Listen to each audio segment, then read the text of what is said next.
अस्सलाम वालेकुम, क्या हाल है आप सबका। उम्मीद है सब खैरियत से होंगे। आज मैं आपके साथ एक बहुत ही कारआमद टोटका शेयर करूंगी। ये टोटका मेरी नानी अम्मा ने मुझे बताया था और उनको ये टोटका उनके घर की एक मेड ने बताया था। तो उस मेड ने बताया कि उनके घर के मर्द जो हैं वो बोरियां उठाने का काम करते हैं।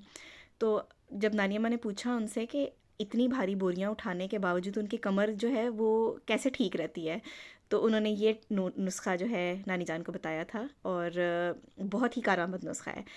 अ, उसने तो यार ये बताया था कि रोज़ाना रात को 1 इंच का ताज़ा नारियल का टुकड़ा लें। ताज़ा ले लें या बेशक जो ड्राइड नारियल होता है वो ले लें, और 1 इंच का टुकड़ा ही गुड़ का लेना है। और इन दोनों को आपने मिला के अच्छी तरह चबा के खाना है। तो अगर आप चाहें तो इस तरह से भी इस नुस्खे को इस्तेमाल कर सकते हैं, वरना ये इस तरीके से बना के भी आप इसको स्टोर करके रख सकते हैं और रोज़ाना आपने 1 चम्मच इसको इस्तेमाल करना है। ताज़ा नारियल मैंने लिए हैं 2 अदद। उनको आप तोड़ लें, क्रश कर लें और इसको तकरीबन 1.5 लीटर दूध जो है डाल के इसको हल्की आंच पे पकने के लिए रख दें। जब ये अच्छी तरह पक जाएगा और आप देखें कि दूध जो है वो खुश्क होने वाला है, तो इसके अंदर गुड़ डाल दें। मैंने तकरीबन 3 पीसेस थे गुड़ के जो इसके अंदर डाले थे। 2 मैंने अभी डाले हैं, एक जो है वो मैंने एंड पे डाला था। और ये गुड़ क्योंकि काफ़ी सॉफ्ट है और ये इसके अंदर ही मेल्ट हो जाएगा। अगर आपका गुड़ बहुत सख्त हो तो उसको आप पहले तोड़ लें और फिर इसको शामिल करें। अच्छी तरह जब गुड़ जो है इसके अंदर मिक्स हो जाए तो फिर इसके अंदर आपने बटर डाल देना है। अगर आपके पास बटर नहीं है तो आप देसी घी डाल लें, वो बहुत अच्छा है। बटर जो है वो भी आहिस्ता आहिस्ता हम इसको जब भूनेंगे तो वो भी देसी घी ही बन जाएगा उसका। तकरीबन 250 ग्राम की बटर की ये बार थी जो मैंने इसके अंदर डाली है। इसको आपने अच्छी तरह से भून लेना है और इतना भूनना है कि इसके अंदर से मॉइस्चर जो है वो ख़त्म हो जाए, क्योंकि हमने इसको स्टोर करके रखना है। और आराम से ये तकरीबन आपका 3 से 4 हफ्ते जो है वो स्टोर ठीक हो जाता है।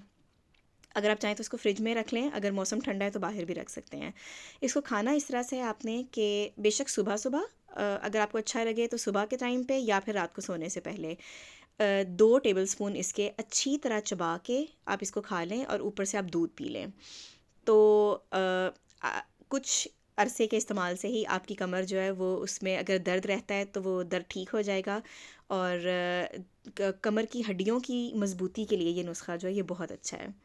ख़ास तौर पे बच्चों की पैदाइश के बाद जो अक्सर ख़वातीन को कमर में दर्द रहता है उसके लिए भी ये रेमेडी जो है ये बहुत अच्छी है। तो ज़रूर बना के खाइएगा, मज़े का भी बहुत लगता है। और इस नुस्खे को आज़मा के देखिएगा, इंशाल्लाह आपको बहुत फ़ायदा होगा। अगर आप ये रेसिपी ट्राई करें तो मुझे कमेंट्स में लिख के ज़रूर बताइएगा और ये भी बताइएगा कि आपको इससे फ़ायदा हुआ कि नहीं। उम्मीद है आज की रेसिपी आपको अच्छी लगी होगी और ये वीडियो आपके काम भी आएगी। अगर आपकी फ़ैमिली में किसी को बहुत कमर का दर्द रहता है तो उसको ये वीडियो ज़रूर फॉरवर्ड कीजिएगा। मैं आपसे मिलूँगी अगली वीडियो में।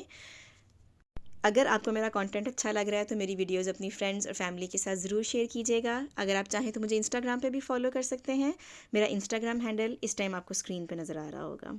मैं आपसे मिलूँगी अगली वीडियो में, तब तक के लिए इजाज़त दीजिए। अल्लाह हाफिज़।